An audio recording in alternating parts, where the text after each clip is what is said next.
Hello दोस्तों, mystery reaction channel पर आप सभी का स्वागत है।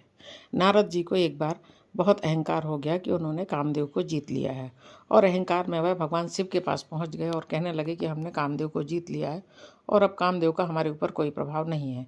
भगवान शिव ने उनको सलाह दी कि आप विष्णु भगवान से ये मत कहिए कि आप कामदेव को जीत लिया है। पर अहंकार में चूर नारद जी विष्णु भगवान के पास पहुंचे और उनसे कहने लगे कि उन्होंने कामदेव को जीत लिया है और अब कामदेव का उन पर कोई प्रभाव नहीं है।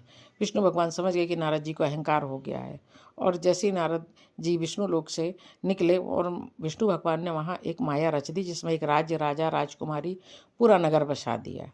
और जब नारद जी वहाँ से निकले तो वहाँ के राजा ने उन्हें अपने यहाँ आमंत्रित किया और अपनी पुत्री विश्वमोहिनी का हाथ दिखाया और विश्वमोहिनी की सुंदरता देख करके नारद जी मोहित हो गए और नारद जी उनसे विवाह करने का विचार करने लग गए। कुछ ही समय में राजा ने विश्वमोहिनी के लिए स्वयंवर का आयोजन किया और नारद जी को पता लगा तो वो विष्णु भगवान के पास गए कि हे प्रभु, आप मुझे अपने जैसा सुंदर बना दीजिए जिसमें मेरा हित हो।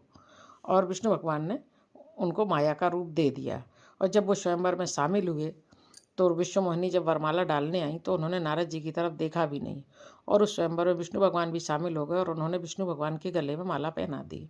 नारद जी बहुत दुखी हो गए कि उनको माला नहीं पहनाई है।